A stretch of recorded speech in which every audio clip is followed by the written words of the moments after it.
of all the important things that have been happening in the world, I think a lot of them, which take place at the behest or the request or the impulse of the current president, I think one of the ones that concerns us most is the reinstatement of Pete Rose to be eligible for the Baseball Hall of Fame.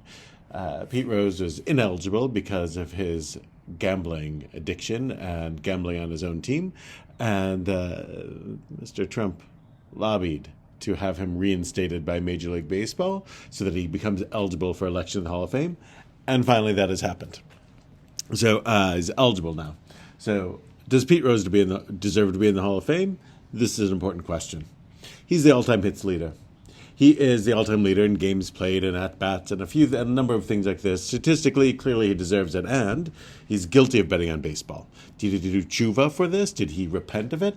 Not really. He spent his life continuing to hang out in the gambling world and spent 20 years denying what lots of evidence indicated he did until he finally admitted it, but that's only after lots of evidence indicated that he did it, and he never really showed what we would call remorse for his actions. But the question is, does somebody deserve to be forgiven for something of which they're guilty, and what's the influence on others?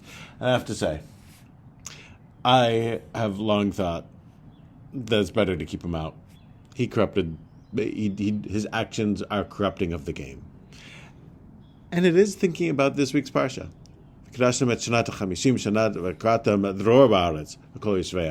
Yovelhi,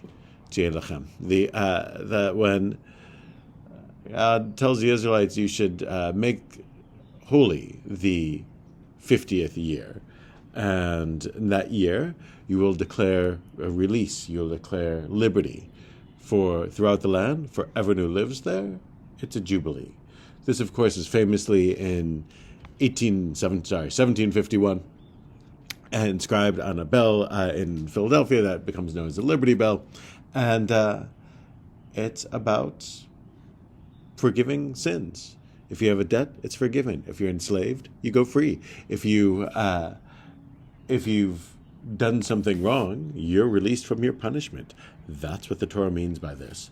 That in the Torah's vision, every so often, people get to start over with a clean slate. So Pete Rose has gone on to the next world. I don't know if if in that world he starts with a clean slate or not. That's something I don't know.